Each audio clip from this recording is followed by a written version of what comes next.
Assalamualaikum, salam sejahtera bagi kita semua. Perkenalkan kami dari kelompok 4 yang beranggotakan Ahdaliana, Eva Nurabadiah, dan Darmawan Ramadan. Akan menjelaskan tentang sastra nasional, sastra dunia dan sastra umum. Sastra nasional yaitu sastra bangsa atau negara tertentu, misalnya sastra Indonesia, Arab, Inggris, Cina, Prancis, dan lain-lain. Tempat seorang sastrawan dalam konteks sastra nasional pada umumnya tidak ditentukan oleh bahasa karya sastra sang sastrawan, tetapi oleh kewarganegaraannya. Sastrawan berkebangsaan Amerika yang menulis dalam bahasa Yiddish seperti Isaac Bashevis Singer juga dianggap sastrawan sastra Amerika. Nasional hadir dalam satu lingkungan atau terbatas dalam satu negara. Sastra nasional adalah karya sastra yang dibuat pengarang yang berasal dari negara tertentu dan menggunakan bahasa nasional serta mengandung tema nasional. Sastra nasional berkemungkinan merupakan puncak-puncak dari sastra daerah. Sastra nasional berperan untuk menjaga penyampaian dan kemurnian kebudayaan Nusantara, sehingga keduanya saling memberikan pengaruh yang signifikan terhadap kajian sastra bandingan. Sastra bandingan digunakan oleh para ilmuwan sebagai media dalam proses kritik sastra. Pada mulanya, sastra ini dipakai untuk studi sastra lisan seperti cerita rakyat, legenda, dongeng, dan sebagainya. Pada proses ini, sastra lisan dibandingkan dengan sastra tulisan.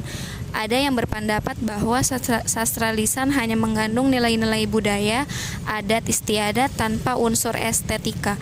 Namun, justru pendapat ini keliru, karena banyak karya sastra tulisan golongan atas yang mengambil tema dari kesusastraan rakyat sehingga meningkatkan status sosial.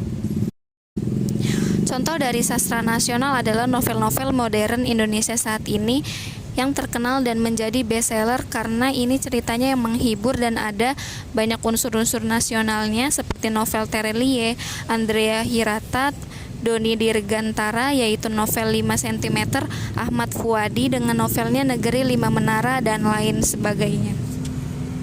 Sastra dunia adalah sastra yang mengandung nilai secara universal, menangkat tema yang berlaku secara umum di dunia dan tidak dibatasi oleh bahasa dan politik secara nasional. Jadi, sastra dunia yang merupakan puncak-puncak kesusastraan nasional.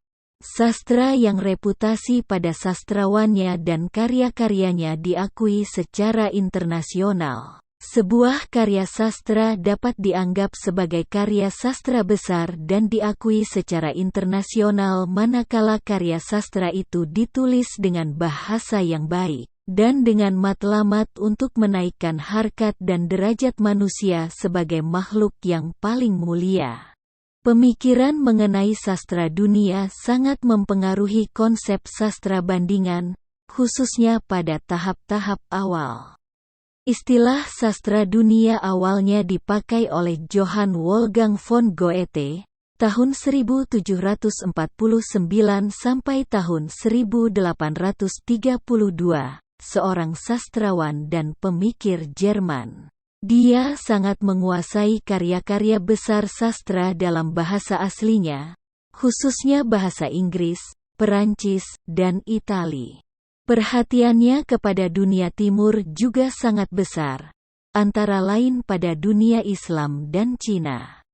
Menurut Hutomo, 1993:6, sastra dunia adalah sastra nasional yang diberi peluang meletakkan dirinya dalam lingkungan sastra dunia dengan fungsi dan kriteria tertentu serta sejajar atau duduk sama rendah dan berdiri sama tinggi dengan sastra nasional bangsa lain di dunia. Istilah sastra dunia sebenarnya banyak berkaitan dengan istilah Welt literatur yang dikumandangkan oleh pujangga Jerman, Goethe. Konsep Goethe lebih mengarah pada World Masterpieces atau sastra agung dunia dan bukan karya sastra golongan teri.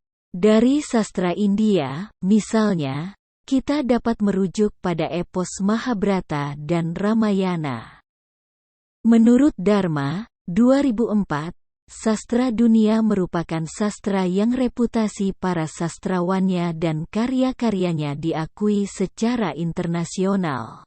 Sebuah karya sastra dapat dianggap sebagai karya besar dan diakui secara internasional manakala karya sastra itu ditulis dengan bahasa yang baik, dan dengan matlamat untuk menaikkan harkat dan derajat manusia sebagai makhluk yang paling mulia. Pemikiran mengenai sastra dunia sangat mempengaruhi konsep sastra bandingan, khususnya pada tahap-tahap awal. Contoh sastra dunia diantaranya adalah novel Harry Potter karya J.K. Rowling, Romeo dan Juliet karya William Shakespeare, Hamlet, Julius Caesar. Sastra yang reputasi pada sastrawannya dan karya-karyanya diakui secara internasional. Manakala karya sastra itu ditulis dengan bahasa yang baik dan dengan matlamat untuk menaikkan harkat dan derajat manusia sebagai makhluk yang paling mulia. Pemikiran mengenai sastra dunia sangat mempengaruhi konsep sastra bandingan, khususnya pada tahap-tahap awal. Sastra umum. Sastra pada umumnya tidak dikaitkan dengan bangsa, negara, atau wilayah geografi tertentu, karena tidak terkait dengan bangsa, negara, atau wilayah geografi tertentu. Sastra umum berkaitan dengan gerakan-gerakan internasional, sebagaimana misalnya poetiks dan teori sastra. Poetiks Aristoteles dan teori sastra strukturalisme misalnya menyebar ke seluruh dunia dan diaplikasikan juga di seluruh dunia. Dengan demikian, sastra umum kadang-kadang dinamakan sastra universal, yaitu sastra yang nilai-nilainya ada dan dapat diterapkan di seluruh dunia. Sekali lagi, sastra umum juga bermakna poetiks dan teori sastra. Makna teori sastra sudah jelas, yaitu kaidah-kaidah untuk diterapkan dalam karya sastra.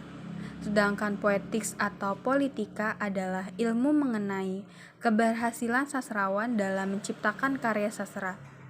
Sastrawan yang mampu menulis karya sastra yang baik memiliki kemampuan politik yang tinggi.